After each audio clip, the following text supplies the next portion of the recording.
Seguimos com mais informações porque, com exclusividade, o repórter Vinícius Moura acompanhou a prestação de contas da Secretaria da Fazenda e Planejamento do atual governo do estado de São Paulo. O secretário Felipe Salto chamou a prestação de contas de herança bendita. Vamos então acompanhar todos os detalhes na reportagem.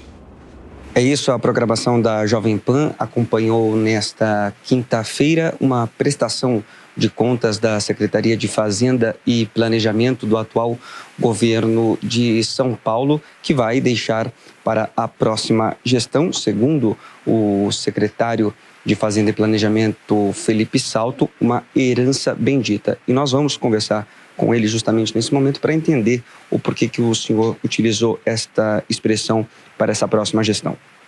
Olha, em primeiro lugar, um prazer falar com a Jovem Pan. É importante a gente dizer que São Paulo, desde o governador Mário Covas, em 1995, melhorou seus indicadores fiscais, financeiros, de finanças públicas e econômicos.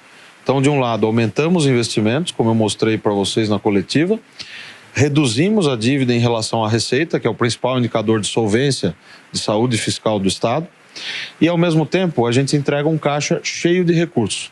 33 bilhões de reais livres e o caixa total de mais de 86 bilhões de reais. Claro que só olhar a fotografia não é suficiente.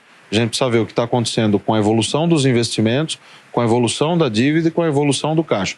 Essas três coisas são muito positivas nesse momento. Nós multiplicamos o caixa de 2018 para cá por 3,5 vezes.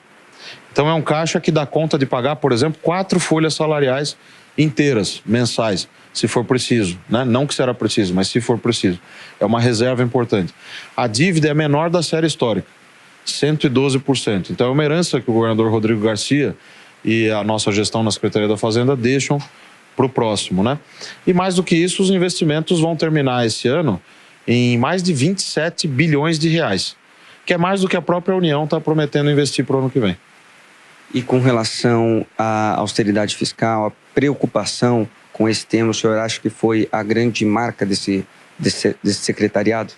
Não só a marca dessa minha gestão, como do ministro Meirelles, que me antecedeu, como de todos os outros governadores e secretários que nos antecederam desde 1995, a começar pelo professor Yoshiaki Nakano, que foi o secretário do saudoso governador Mário Covas, que é uma referência até hoje. O Poupa Tempo, por exemplo, nasceu na gestão do Covas, com o secretário Nakano concebendo o programa aqui neste prédio da Secretaria da Fazenda. E é hoje um serviço que reduz custos, reduz burocracia para a população e custa barato. Então esse é só um exemplo, né? Mas a verdade é que todas as gestões do PSDB até agora produziram resultado positivo para o erário, mas não o resultado positivo pelo resultado positivo. Não é austeridade por austeridade. É responsabilidade fiscal combinada com resultado, com responsabilidade social. Ampliamos em relação ao ano passado, por exemplo, em quase 100% o volume dos recursos da Bolsa do Povo.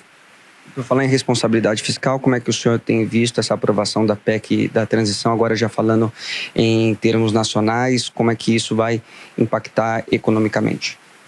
Olha, a PEC da transição, ela pode ter problemas, porque ela não pode ser solteira em termos de medidas fiscais. É urgente que se anunciem nomes que tenham credibilidade para que a política fiscal possa voltar a um padrão adequado, digamos assim. A PEC da transição autoriza gastos acima do teto. Isso não é novidade. Em 2019, 2020, 2021 e 2022, se a gente somar tudo que foi o estouro do teto nesse período, inclusive com necessidade de mudar a Constituição, com várias PECs, uma PEC por ano, você teve mais de 800 bilhões de reais em estouro do teto. Então o estouro por si só não é necessariamente ruim. Há que ver qual vai ser a destinação desses recursos. E outra, qual vai ser a medida no day after, no dia seguinte? Vai ter uma nova regra fiscal?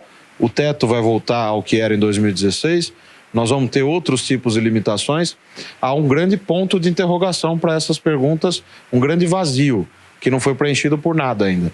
Secretário, para a gente finalizar, o senhor teve o seu nome ventilado também para assumir algum cargo no futuro Ministério da Fazenda, que terá como ministro o Fernando Haddad do PT. Como é que o senhor observa essa equipe que ele vem montando e se o senhor já teve alguma conversa desse tipo com ele?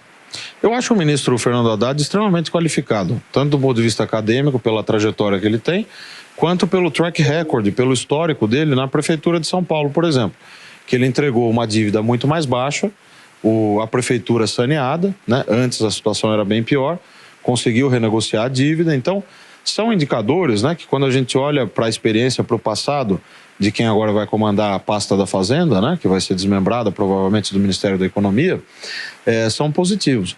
Agora, claro, vai depender de uma série de fatores, do contexto internacional, das medidas fiscais que serão gestadas e adotadas, de equipe, tudo isso. Obrigado, secretário. Conversamos, então, aqui com o secretário de Fazenda e Planejamento do Estado de São Paulo, Felipe Salto.